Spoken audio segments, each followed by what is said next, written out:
Bismillahirrahmanirrahim. Donc on va voir l'histologie de l'hypophyse.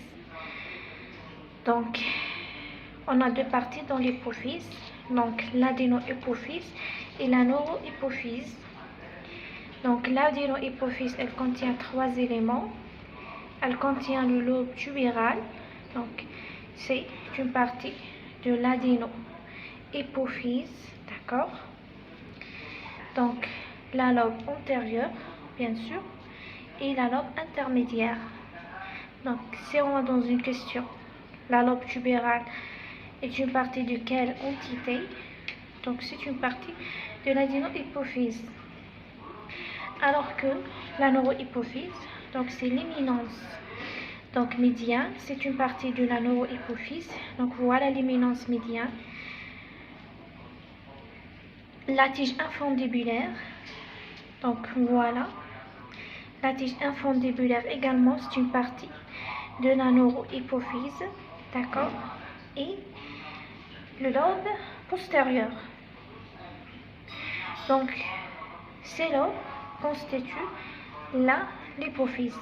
Maintenant, on va voir la structure histologique et les glandes et les nerfs qui passent dans cette glande. Donc, premièrement, comment on a su ces glandes, par exemple, comment on a su les différentes constituants de l'adénohypophyse et la post-hypophyse, bien la neurohypophyse. Donc, c'est bien sûr par la coloration, par l'immunocytochimie. Donc, on a des cellules chromophiles et chromophobes. Donc, des cellules chromophiles qui vont capter la coloration et des cellules chromophobes. Les cellules chromophiles qui vont capter la coloration sont des cellules sécrétoires. Elles vont sécréter des hormones. Alors que les cellules chromophobes qui ne captent pas la coloration sont des cellules chromophobes, c'est-à-dire elles ne sont pas sécrétoires, elles ne sécrètent pas les glandes, les hormones. Donc il faut connaître que quand on fait la coloration immunocytochimique, donc on aura deux types de cellules. Donc c'est ceux qui donnent une coloration, que ce soit ils sécrètent les hormones de type basophile ou bien sécrètent les hormones de type acidophile. Donc pour les types acidophiles, on a seulement deux types de glandes. Donc le type acidophile, donc c'est STH. Donc, elle se localise au niveau de la périphérie, donc la périphérie des glandes, de ces glandes contournées. Donc, STH et prolactine. Donc, prolactine également, elle se situe dans la périphérie des glandes de l'adénohypophyse. Donc, ça veut dire quoi la STH et le prolactine? Donc, on a dit que c'est des cellules acidophiles, d'accord? Donc, ce sont des cellules acidophiles. Donc, STH, c'est l'hormone de croissance. Donc, c'est la somatotrope hormone. Donc, la croissance, la somatotrope hormone. Et la prolactine, on sait, comme on le sait, c'est l'hormone qui aide à l'allaitement, par exemple, après l'accouchement, d'accord? Donc, ces deux hormones se localisent dans le lobe antérieur, d'accord? Donc, le lobe antérieur, on trouve également, avec ces glandes, on trouve les cellules folliculus stellaires. Donc, stellaires se forment d'une étoile. Elles sont chromophobes, elles ne sécrètent pas d'hormones. Sans les cellules de soutien, elles vont soutenir les cellules glandulaires. Donc, pour le lobe intermédiaire, on a 5 types de glandes. Seulement ces deux glandes, prolactine et celui de l'enfant, donc l'hormone de croissance, bien sûr chez l'enfant, est sécrétée de manière continue et importante. Et STH également, prolactine également, il aide à la croissance des enfants parce qu'il donne le lait chez la femme. Donc ces deux hormones sont acidophiles. Le reste sont des hormones basophiles. On a deux hormones acidophiles et trois hormones basophiles. Le reste des hormones sont des hormones basophiles puisqu'on a 5 types de glandes. Donc 1, 2, 3. Donc, les glandes corticomélano-lipotropes sont un type de glande et 4, donc les cellules FSH et LH et les cellules de TCH, c'est-à-dire la glande thyroïdienne. Donc pour les glandes corticomélano-lipotropes, donc comme son nom l'indique, elle contient le corticoïde, la mélanine et les hormones lipotropes. Donc ACTH, c'est adrénocorticotropique hormone. Il faut savoir que l'ACTH est présent dans le centre, c'est-à-dire dans la lobe intermédiaire.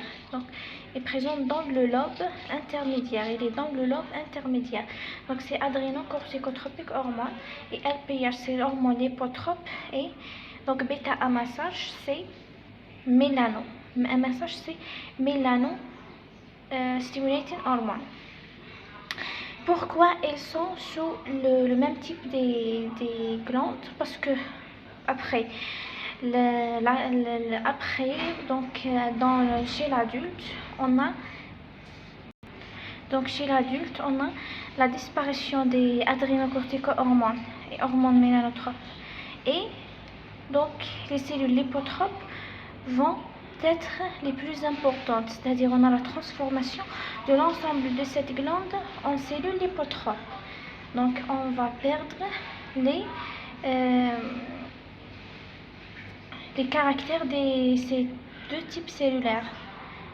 D'accord, ils vont être tous des cellules lipotropes. Donc, sont les cellules mélanolipotropes, sont des grandes cellules. Alors que donc LPH et bêta-MSH vont être dans le lobe antérieur, pas comme la CTH dans le lobe intermédiaire. Et déjà, donc le lobe intermédiaire va perdre son caractérisation chez l'adulte, donc comme l'hormone. Et l'hormone et le lobe vont perdre leur caractérisation dans l'adéno-hypophyse, c'est-à-dire donc leur structure va être moins bien caractérisée. Donc on ne va pas voir une structure bien précise et une structure bien évidente. Donc, pour bien sûr les cellules thyrotropes ATC, ATSH dans le lobe antérieur et les FSH et LH dans le lobe tubaire. D'accord. Donc, les FSH et LH, si on a une question où se trouvent les cellules qui sécrètent les FSH et LH, donc c'est dans le lobe tubaire. Donc, on a terminé de l'adéno-hypophyse. On va voir maintenant les constituants de la neurohypophyse. Donc la neurohypophyse, elle contient seulement les terminaisons nerveuses. Donc les noyaux paraventriculaires et noyaux supraoptiques vont donner un axone qui va se terminer par donc une terminaison axonale qui contient des graines de sécrétion. Donc le noyau paraventriculaire va donner l'ocytocine. Donc l'ocytocine, c'est l'hormone qui aide à l'accouchement, c'est-à-dire les contractions musculaires dans le ventre, d'accord.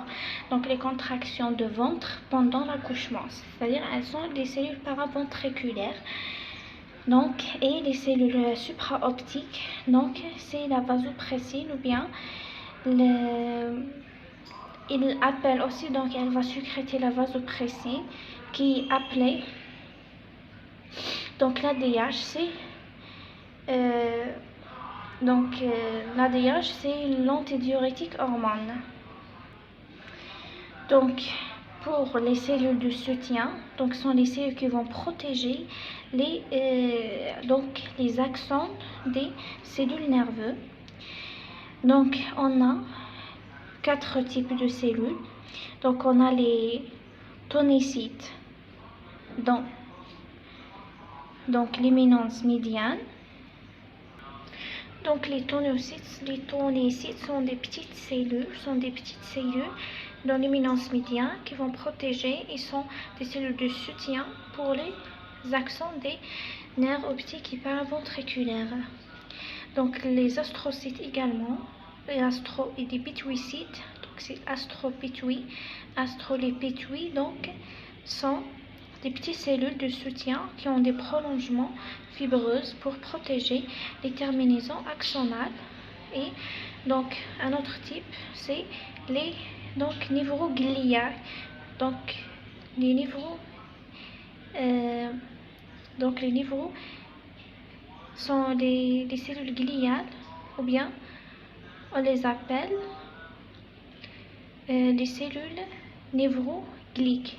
Donc, névrogliques ou les cellules gliales. Donc, les cellules névrogliques ou les cellules gliales sont des névrogliaques banales. Donc, sont des cellules de soutien. Donc, les cellules nerveuses et les cellules gliales. Les cellules nerveuses, c'est les cellules neurosécrétoires qui vont sécréter les hormones qui vont être stockées dans le corps de Hering. Et les cellules gliales sont les cellules de soutien. Donc, pour la vascularisation, on a deux types de vascularisation. Donc, les artères hypophysaires supérieures et les artères hypophysaires inférieures. Donc, les deux artères hypophysaires supérieures et hypophysaires inférieures sont l'origine. Leur origine, c'est l'artère carotide interne. Donc, on n'a pas un problème avec l'origine. Et la terminaison c'est au niveau de la veine jugulaire interne. Donc, on n'a pas un problème de l'origine et de la terminaison, mais le problème, c'est où elles situent les artères et les veines. Donc, premièrement, le plexus primaire est dans l'éminence médiane. Donc, sont des capillaires portes, d'accord? Donc, entre l'artère et le veine. Et par la suite, on a le plexus porte secondaire, c'est entre donc deux artères. Donc primaire, c'est entre artère et veine, et secondaire entre deux veines. Donc secondaire, c'est veine entre deux veines, alors que primaire, c'est donc entre l'artère et la veine. Alors que donc les artères hypophysaires inférieures, c'est donc par l'artère carotide interne et va terminer dans la veine jugulaire, tout simplement.